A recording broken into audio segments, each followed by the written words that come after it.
جی السلام علیکم ورحمۃ اللہ وبرکاتہ۔ وعلیکم السلام ورحمۃ اللہ وبرکاتہ۔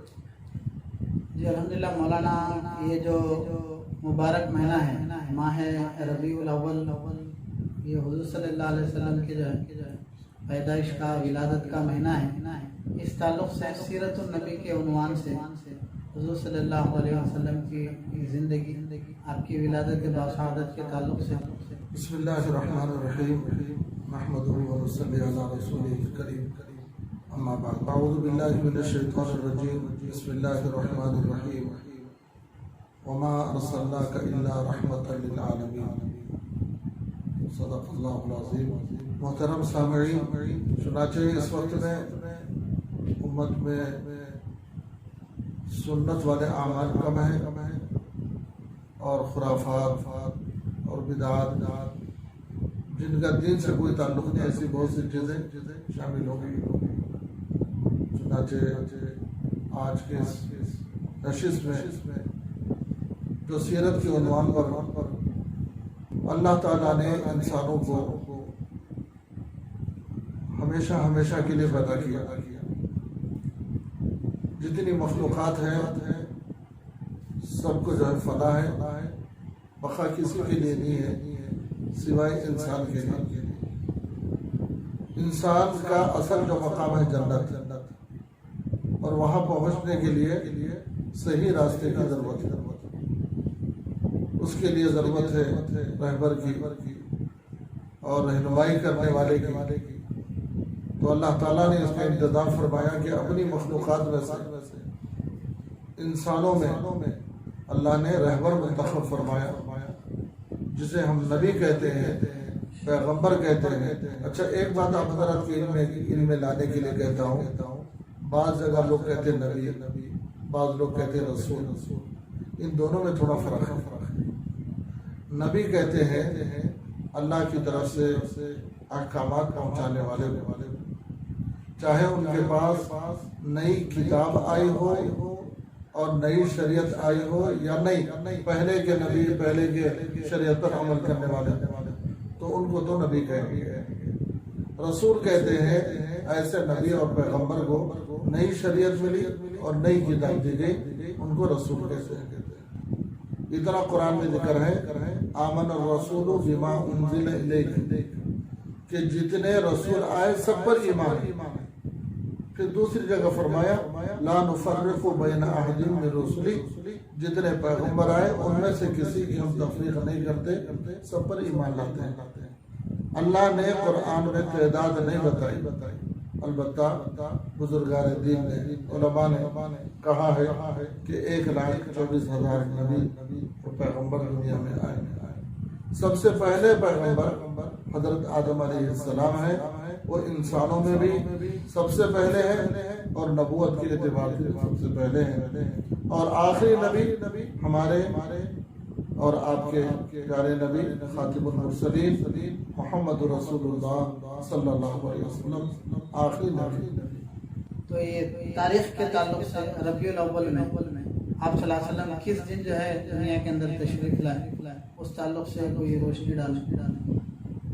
دیکھیے، حضور پاک صلی اللہ علیہ وسلم کی سیرت شاید ہی کسی نبی کی، کسی پیغمبر کی شروع سے آخر تک محفوظ نہیں ہے، الا ہے کہ ہمارے نبی حضور پاک صلی اللہ علیہ وسلم کی جو ولادت باصعادت ہوئی وہ ربیع الاول کا مہینہ ہے، اس میں کسی کو اختلاف اور پیر کا دن ہے، اس میں بھی کسی کو اختلاف نہیں ہے، پوری امت متفق ہے، ربیع الاول کا مہینہ ہے اور پیر کا دن ہے۔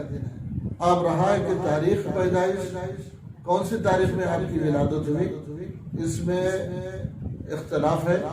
بعض کہتے ہیں 9 ربیع الاول، بعض کہتے ہیں 10 ربیع الاول، بعض کہتے ہیں 11 اور بعض 12، لیکن جمہور علماء کی رائے یہ ہے کہ آپ کی ولادت باصعادت 12 ربیع الاول کو ہوئی ہے، پیر کا دن۔ وقت کون سا؟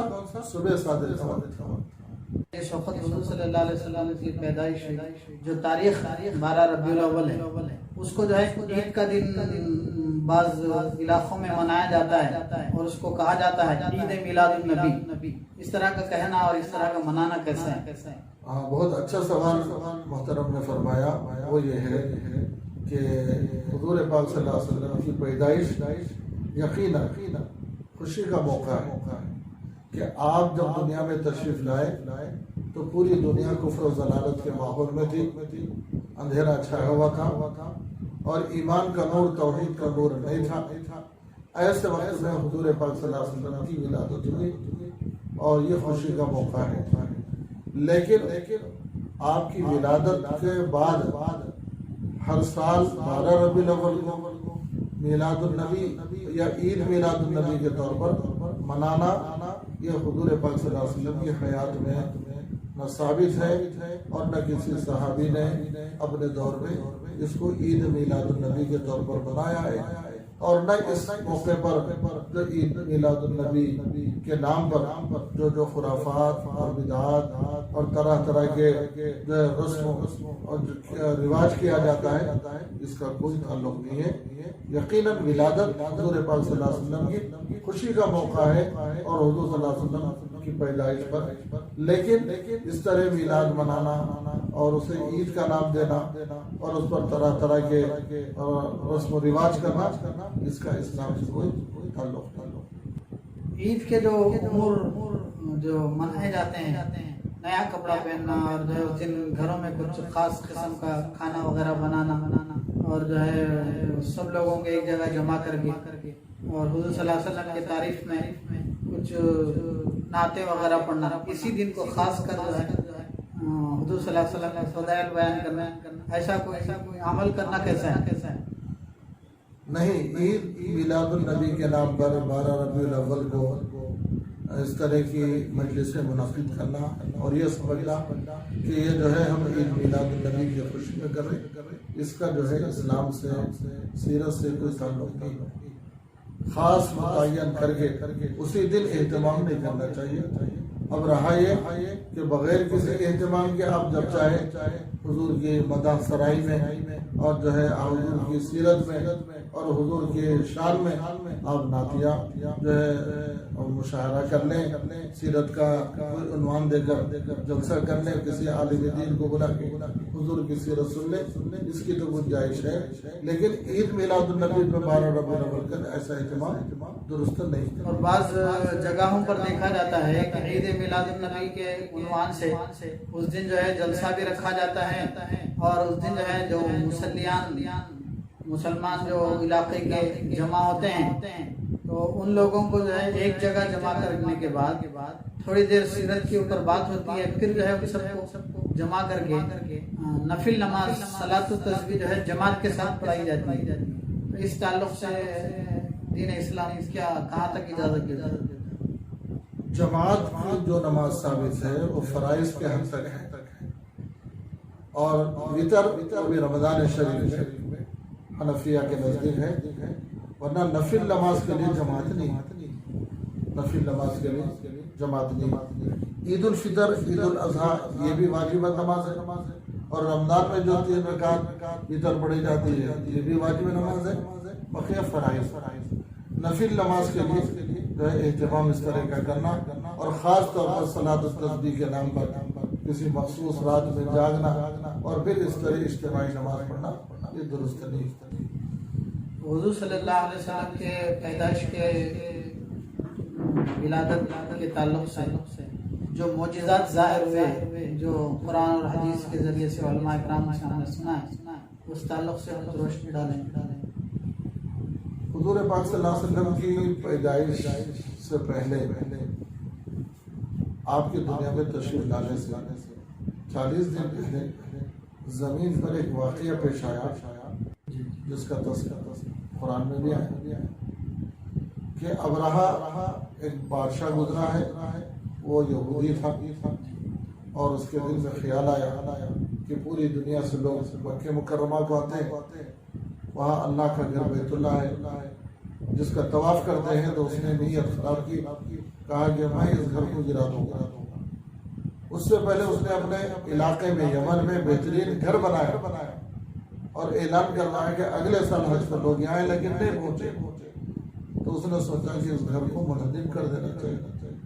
ہاتھیوں کو بڑا لشکر اس نے جمع کیا اور فوج لی اور ابرہہ اپنے پورے لشکر کے ساتھ میں مکے کے قریب پہنچا، پڑاؤ ڈالا۔ اگلے دن حملے کا ارادہ تھا۔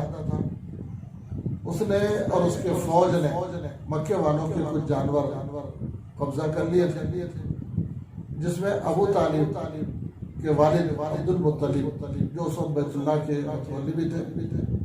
لوگوں نے درخواست کی کہ آپ بڑے ہیں، ہمارے جانور ہمیں دلائیے۔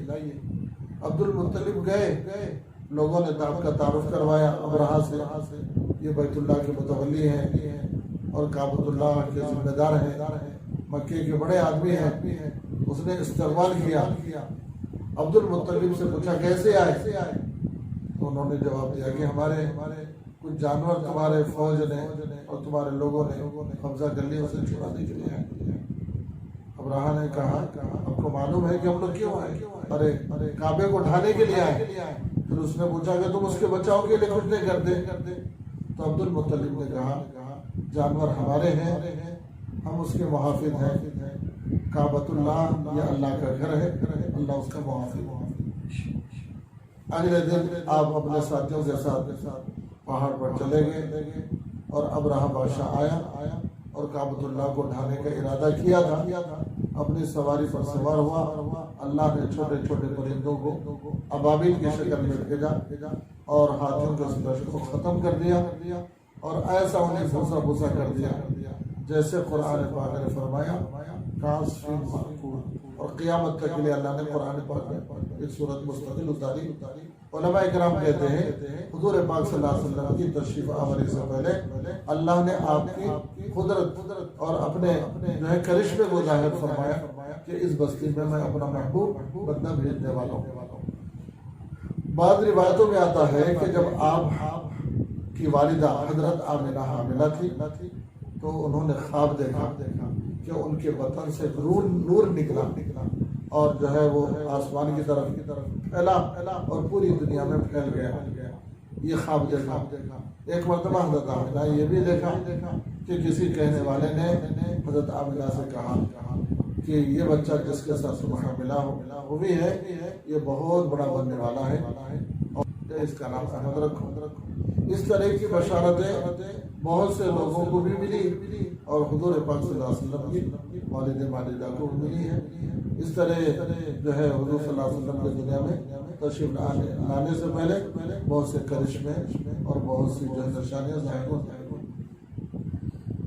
یہ بھی بتایا جاتا ہے کہ جس وقت حضور صلی اللہ علیہ وسلم کی ولادت و شہادت ہوئی اس وقت میں جو ہے قیصر و کسریٰ کے جو محلات میں بھی جو ہے زلزلہ آیا اور گھر کے اندر بھی جو ہے نور نمودار ہوا، تو اس تعلق سے کوئی معجزہ یعنی حضور کی پیدائش کے موقع پر بہت سی اللہ تبارک و تعالیٰ نے اپنی نشانیاں بتائی۔ اس میں سے ایک نشانی یہ بھی ہے کہ جب آپ دنیا میں آئے تو عام طور پر بچے جو پیدا ہوتے ہیں آپ ویسا نہیں آئے بلکہ آپ دنیا میں آئے تو سردی کی حالت میں آئے۔ اور ایک بات یہ بھی روایت میں آتا ہے کہ آپ اپنی انگلی انگشت شہادت اٹھائے ہوئے دنیا میں آئے۔ اور ایک روایت میں ہے کہ جب آپ پیدا ہوئے تو جو ہے قیصر و کسریٰ جو اس زمانے کی سب سے بڑی طاقتور حکومتیں تھیں ان کے محلات میں زلزلہ آیا اور جو ہے ان کے محل کے گر گئے، جو کسی زمانے میں بھی تصور بھی نہیں تھا کہ اتنی بڑی طاقت رکھنے والی حکومت کے محل کے اندر کوئی زلزلہ جیسا آئے۔ اور پھر اس زمانے میں مجوسیوں کی ایک آگ جل رہی تھی جو برسا برس تک کبھی بجھی نہیں، لیکن جس دن آپ کی ولادت شہادت ہوئی اس دن جو ہے وہ آگ بجھ گئی۔